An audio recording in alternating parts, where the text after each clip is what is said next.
the United States of America was born with a bill it could not afford to pay. In 1776, as the Declaration of Independence was signed, the new nation was already drowning in debt.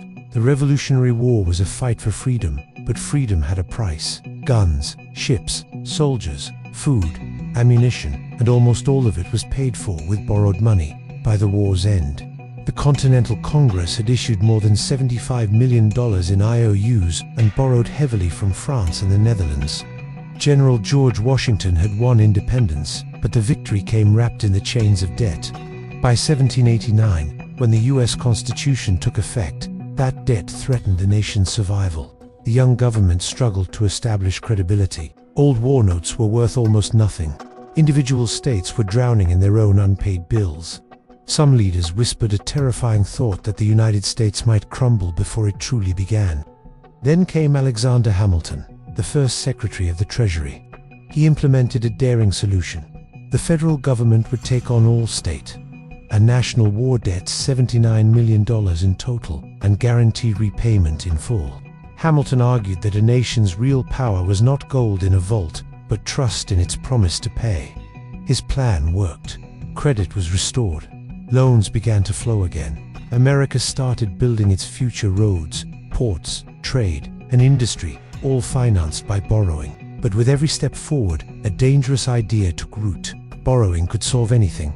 The War of 1812 erupted and debt doubled again. The Mexican-American War added even more.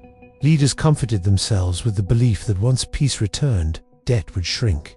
But peace always brought new ambitions. Debt became a permanent feature of the American system. Then came the Civil War, the costliest conflict in US history. To save the Union, President Abraham Lincoln had to unleash financial power America had never used before. The government printed greenbacks, paper money not backed by gold, only by national faith. By 1865, the US debt had exploded to over $2.7 billion, nearly 40 times what it had been before the war. Yet the result was surprising. The nation grew more powerful. Industry surged. Railroads stretched coast to coast. America discovered a new truth. Debt could build a superpower faster than savings ever could. This belief became the foundation of American economic thinking. Borrow today, grow tomorrow. Let the future pay the bill. But every borrowed dollar was still a silent countdown. A promise that would eventually demand repayment. Early leaders like Washington, Jefferson, and Madison warned of the dangers. They feared that endless borrowing could one day steal the nation's freedom, not through invasion, but through its own financial chains. Their warnings faded as prosperity rose and confidence soared. America learned to win wars, expand its borders, and shape the world using money it did not yet possess. No collapse came. No final bill arrived. So the borrowing continued, and every generation passed the burden along to the next. A dangerous myth took hold. The United States will always pay. The future will always save us. But time does not forget, and bills do not disappear. The first chapter of America's financial story ends with a chilling truth. From the moment it was born, the United States has been living on borrowed time, and the clock has never stopped ticking. War doesn't just destroy armies, it destroys budgets. And for the United States, every major conflict has rewritten the nation's financial destiny. The Civil War was the first true test. In 1861, America split in two, and both sides suddenly needed more money than they had ever imagined. President Abraham Lincoln chose survival at any cost. The government issued war bonds, raised new taxes, and printed greenbacks, paper dollars, not backed by gold, just to keep the Union alive. By the time the war ended in 1865, US debt had surged past $2.7 billion, an amount no American leader had ever seen before. Debt became the price of unity. But the Civil War wasn't the end, it was only the beginning. As the nation expanded and industry transformed the economy, the need to borrow never faded. Then, in 1917, the world dragged America into its first global conflict. World War I Europe was in ruins. Britain and France were bankrupt. The US arrived late, but with cash and resources the Allies desperately needed. President Woodrow Wilson financed the war with massive borrowing and public bond campaigns, famously urging citizens to purchase Liberty bonds. In just 2 years, the national debt leaped from $1 billion to $26 billion. The United States was no longer just a country. It had become a financial powerhouse. The world noticed. American factories built tanks, guns, and ships. American bankers financed victory. The nation discovered a new role, the arsenal and the bank of democracy. When the guns fell silent in 1918, the United States emerged stronger and wealthier than every European power. Borrowed dollars had bought a new world order, but the deadliest conflict in human history was still to come. World War II erupted in 1939, and again the world turned to the US for help. Before America officially entered the war, President Franklin D. Roosevelt approved Lend-Lease, sending weapons and supplies to nations resisting the Axis powers, all on credit. When the bombing of Pearl Harbor forced America into battle in 1941, spending exploded at a scale never seen before. The US government poured money into shipyards, aircraft factories, and the Manhattan Project. More than 300,000 aircraft and 100,000 tanks rolled off assembly lines. By 1945, victory was achieved, and the national debt had soared to $260 billion. But this time, debt did something extraordinary. It didn't crush the nation, it launched it. The American industry boomed. Millions of soldiers returned home to new jobs, new homes, and a new era, the post-war economic miracle. The US dollar became the heartbeat of global trade. Washington now held the financial steering wheel of the entire planet. His success came with a hidden cost. Leaders learned that borrowing wasn't a last resort. It was a strategy, a tool for shaping the world, a way to maintain global power. Debt stopped being temporary, it became policy. The people celebrated prosperity. Politicians celebrated influence. No one worried about the bill. Why would they? Borrowing had won wars. Borrowing had rebuilt nations. Borrowing had made America the leader of the free world. But this confidence changed the nation's mindset forever. Crisis spending didn't end when the crisis did. The government had discovered a simple truth. Once you unlock the money machine, you never want to turn it off. The time bomb planted in Chapter 1 grew larger with every victory. War had transformed not only the world, but the financial DNA of the United States. And the countdown continued, quietly ticking toward the future. Power is not taken, it is granted. And in 1944, inside a quiet resort in the mountains of New Hampshire, the world handed power to the United States. The place was Bretton Woods. Their mission was to rebuild a global economy shattered by war. Representatives from 44 nations gathered there, desperate for stability. Factories across Europe were destroyed. Currencies were collapsing. Countries needed a new anchor, something strong enough to trust with the future. The United States was the only nation that emerged from World War II richer than before. Its factories were running at full speed, its cities untouched by bombs, its gold reserves larger than any country in history, holding over 2/3 of the world's gold supply.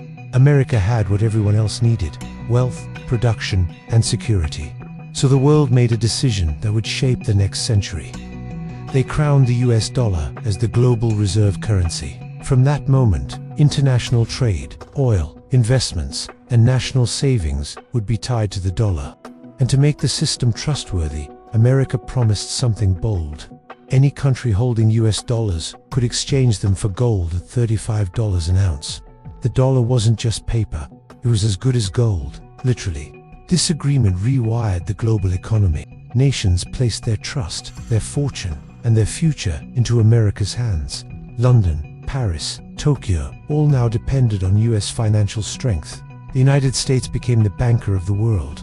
Every nation needed dollars to survive. And to get dollars, they had to export goods to America, or lend money to America. It was the most powerful economic advantage ever created. For us leaders, this felt like a dream. Borrowing no longer seemed dangerous. If the government issued new dollars, the rest of the world would gladly accept them. Countries bought US Treasury bonds because they believed America could never fail. And every dollar the US spent abroad on trade, on troops, on influence, eventually returned home as investment. The dollar became more than money. It became global control. With it, the United States could reward loyal allies or punish rivals without firing a shot. Nations that challenged American interests risked losing access to the financial lifeline that kept their economies alive. The battlefield of the future was not land or sea. It was the currency system. Meanwhile, prosperity at home soared. Cheap borrowing fueled highways, suburban housing, new technologies, and a booming middle class. Washington realized it could expand its power not by taxing citizens, but by selling debt to the world. The time bomb under the economy grew even larger, but nobody noticed. Why worry when everyone else was paying? America's role had changed forever. It no longer participated in the global economy. It ran the global economy, the value of world trade, the direction of credit. Even the rise and fall of nations all began to hinge on decisions made in Washington, D.C., but this dominance came with a silent threat. If the world ever lost trust in the dollar, the entire system would shake and the United States would fall hardest of all. Yet in 1944, that danger felt distant. The war was ending. The future looked bright. And the United States stood proudly at the center of the global stage, holding the financial crown. The throne had been claimed. The countdown continued. Trust is the only thing stronger than gold. And in 1971, the world discovered what happens when that trust is suddenly shattered. For decades, the promise made at Bretton Woods had held the global economy together. The US dollar could be exchanged for gold, $35 per ounce, guaranteed. But behind closed doors, that guarantee was cracking. The United States was spending far more than it could afford, funding the Vietnam War, expanding government programs, and sending massive amounts of dollars overseas. Other nations began demanding gold in return for their paper dollars, and US gold reserves started draining at a terrifying rate. President Richard Nixon faced a nightmare. If foreign governments kept converting dollars into gold, America would run out. The foundation of US power would collapse. So, on August 15, 1971, Nixon went on national television and made a single announcement that changed global finance forever. He cut the link between the dollar and gold. The world watched in shock as he declared that dollars would no longer be backed by anything physical. No gold, no silver, no promise except belief in the United States government. Economists called it the Nixon Shock. Overnight, money became faith-based. A dollar was now only worth what people believed it was worth. If confidence faded, the system would fall apart. But instead of collapse, something unexpected happened. The United States discovered a new kind of financial power. Without gold holding it back, the government could print money at will. Debt could grow forever. There were no more limits except politics. In Washington, this felt like freedom. We need to fund a war, print, launch a new program, borrow, stimulate the economy, create money out of thin air. The Federal Reserve, the central bank of the United States, now had the ability to expand the money supply without restraint. Markets soared. Spending increased. Borrowing became the engine of modern prosperity. But the consequences arrived quickly. In the 1970s, the dollar weakened. Prices soared. Americans lined up for gas. Inflation hit double digits. The world had to adapt to a new reality. Money could lose value faster than politicians could promise solutions. And yet, the US did not return to gold. The decision was permanent. Even as challenges increased, leaders insisted this was the only way forward. The biggest transformation wasn't visible on the streets. It was buried in federal accounts. National debt began rising with a speed history had never seen. There was no longer a plan to repay it. Borrowing was no longer temporary. It was a strategy, a permanent feature of US economic power. Foreign countries continued buying US debt because they still believed in America's strength. The dollar remained the world's currency, but now the entire global economy depended on trust, fragile, emotional, unpredictable trust. If confidence cracked, everything would fall. This was the moment the time bomb began ticking louder. The United States no longer borrowed within limits. It borrowed without end. A government once anchored by gold now floated on promises.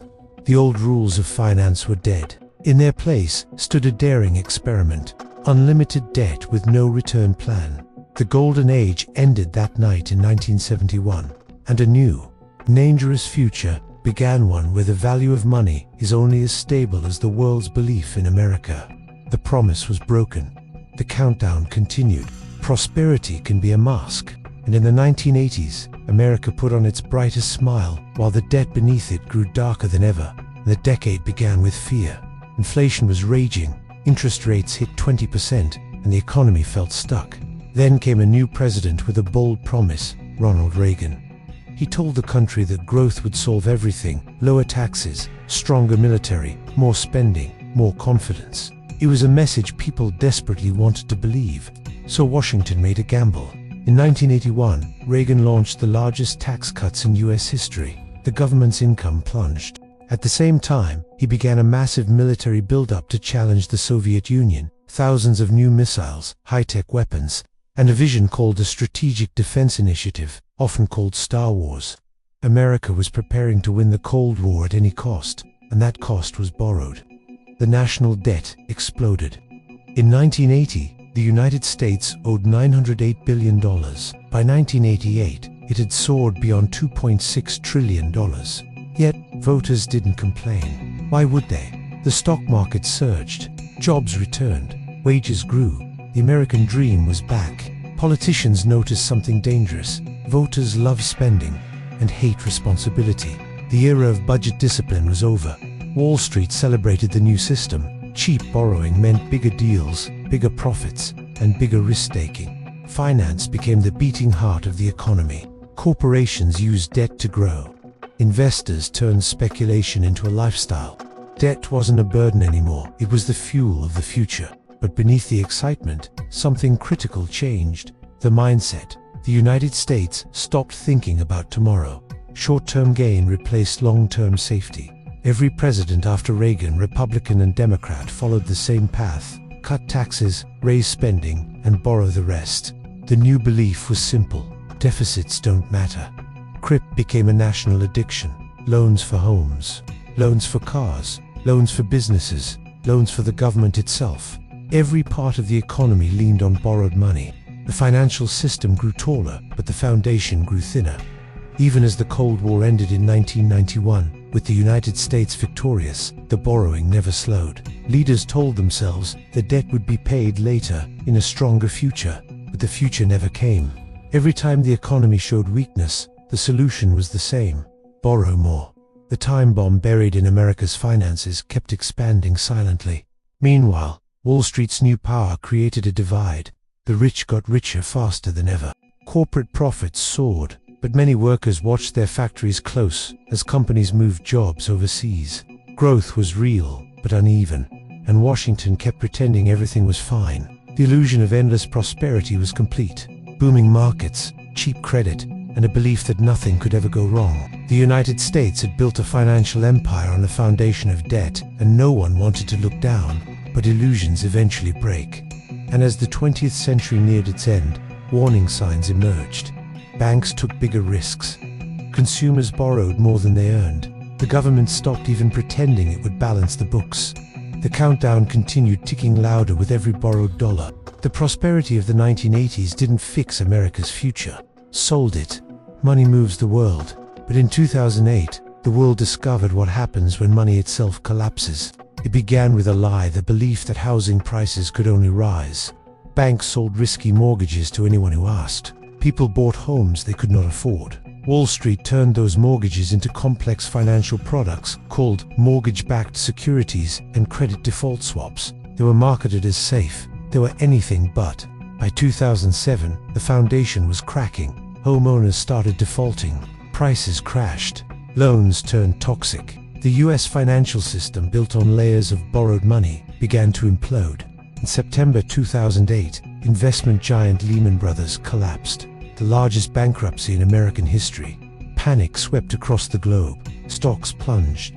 Banks stopped trusting each other. Credit froze. The modern economy, dependent on borrowing, was seconds away from heart failure. In Washington, fear turned into action. President George W. Bush, Treasury Secretary Henry Paulson, and Federal Reserve Chairman Ben Bernanke made a decision. The government would rescue the system at any cost. In October 2008, Congress approved the top bailout, $700 billion, to save major banks and financial firms. The Federal Reserve began pumping trillions into markets, creating money electronically to stop the bleeding. The debts added in previous decades looked small compared to what came next. The message was clear. Some institutions were too big to fail. Their survival mattered more than moral lessons or market rules. Risk was no longer punished. It was protected. Wall Street had discovered a new truth. If reckless bets went wrong, the government would catch them. Profit became private. Failure became public. By 2009, the national debt had exploded past $10 trillion, and the rescue didn't stop at America's borders. Central banks around the world coordinated emergency actions to prevent a global collapse. Countries that relied on the dollar, including major economies in Europe and Asia, suddenly questioned whether the US financial system was as strong as they once believed. For the first time since World War II, global faith in the dollar cracked. Millions of ordinary people paid the price.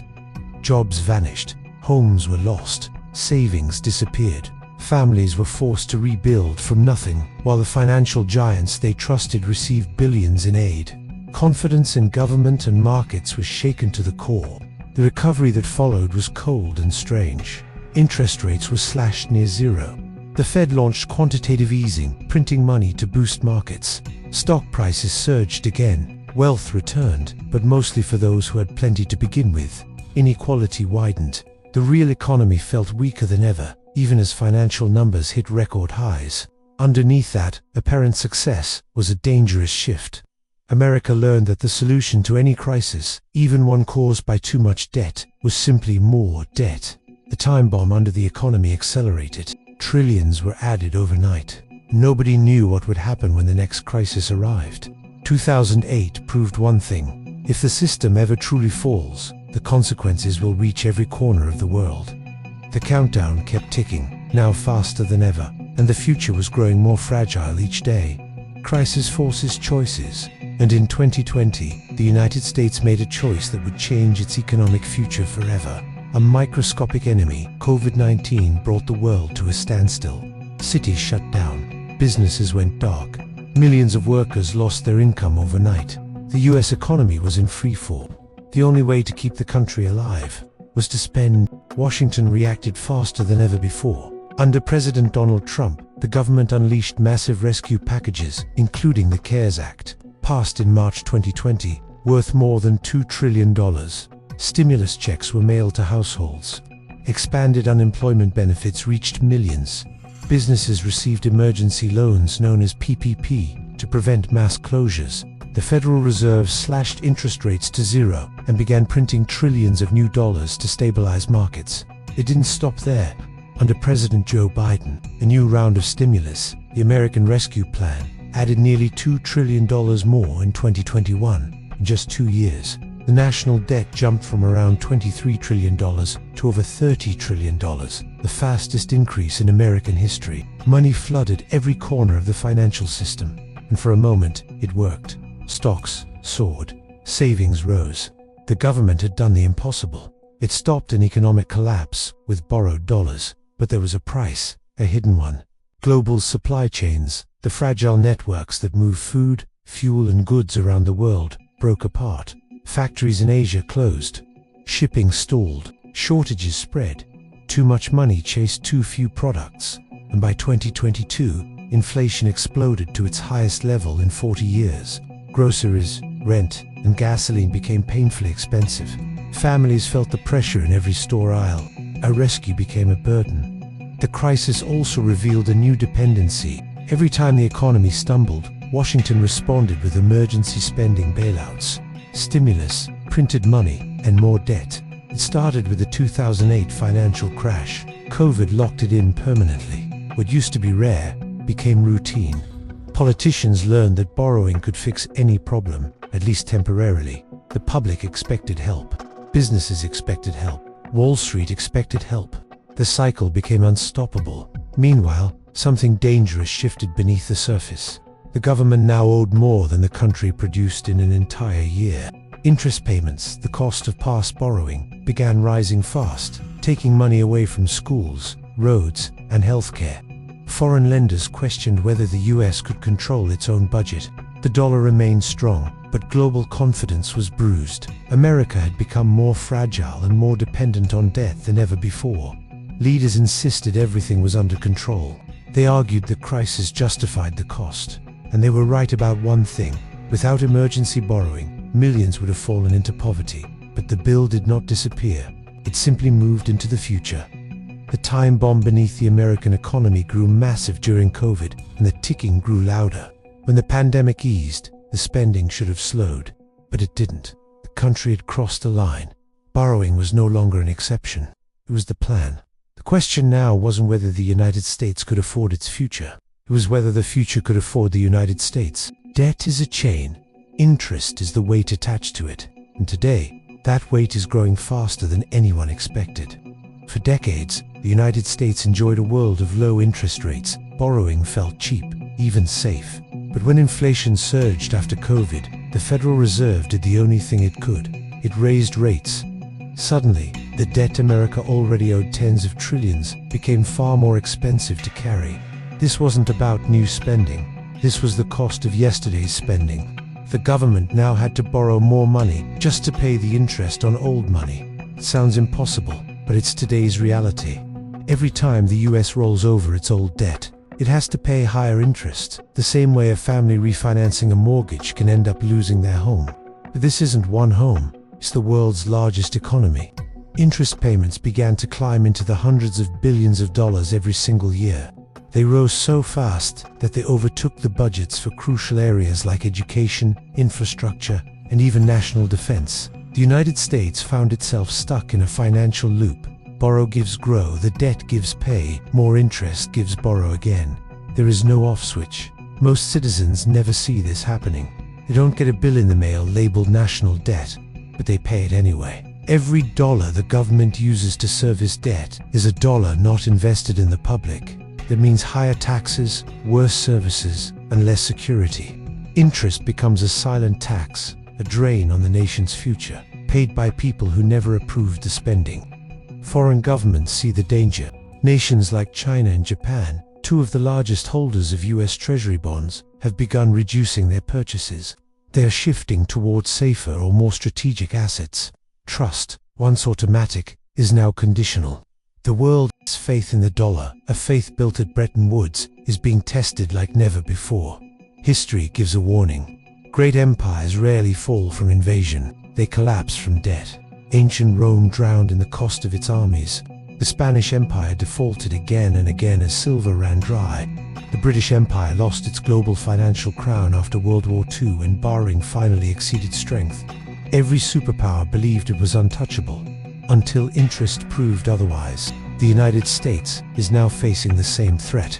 The greatest danger isn't a foreign enemy. It isn't a recession or a war. It's the slow, tightening grip of interest, invisible, silent, and relentless. The ticking of the time bomb has become louder. America is paying more to stand still than to move forward. Leaders still claim there is time. They say growth will catch up. They say the debt is manageable. But every month, every year, the burden grows heavier. There is no cavalry coming to erase the numbers. No miracle fix without sacrifice. Once interest dominates, financial freedom disappears. This is how empires fade. Not with explosions, but with a quiet cracking of confidence. The United States has borrowed its way to power for generations. Now the bill is arriving and it increases every second the clock continues to run. Money is not paper. Money is trust. And if the world ever stops trusting the US dollar, everything changes in a single night. For nearly 80 years, the United States has held a unique power. It controls the currency that keeps the global economy alive. Countries trade in dollars. Banks store their wealth in dollars. Even rivals rely on dollars to purchase food, fuel, and technology.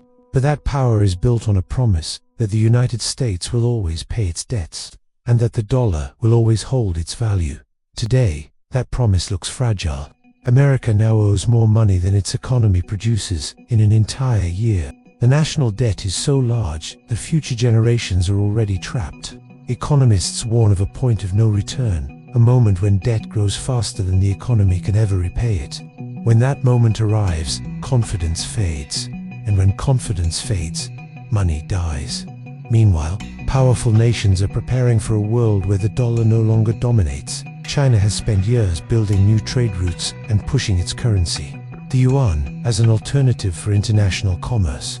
Russia, facing US financial sanctions, has shifted away from the dollar in energy exports and reserves. And together with India, Brazil, South Africa, and others, they form BRICS coalition, openly challenging the American-led financial order. Their goal is clear: escapist monetary control. They are developing alternative payment systems, buying more gold, making energy deals in their own currencies. Each step reduces the world's dependence on the dollar and increases the danger to America's time bomb economy.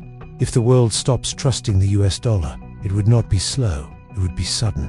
Investors could dump US bonds, countries could switch reserves out of dollars, the value of the currency could crash, savings held by ordinary Americans would shrink instantly, global stock markets could collapse together, trade could freeze because no one knows what money is truly worth.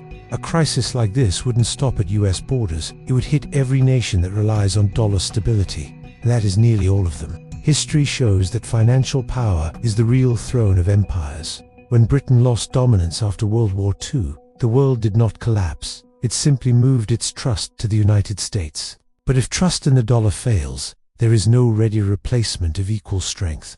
The result could be the most violent economic shift in human history.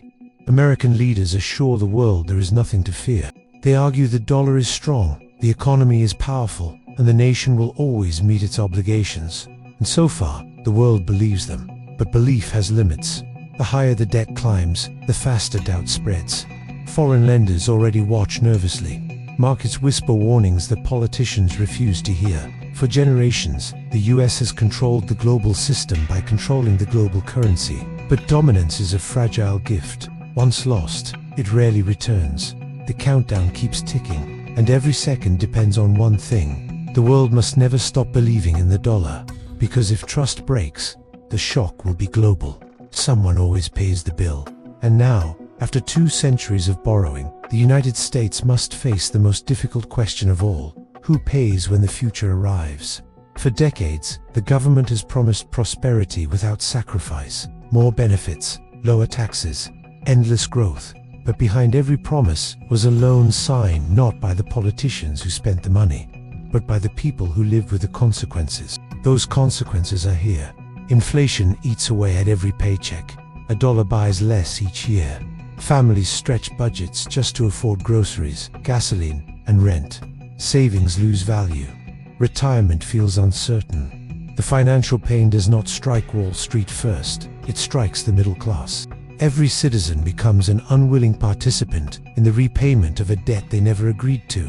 This is the invisible cost of borrowed time. The danger goes beyond households. Schools, roads, healthcare, and infrastructure crumble as interest payments swallow more of the federal budget. The United States struggles to invest in its own future because it is trapped paying for its past.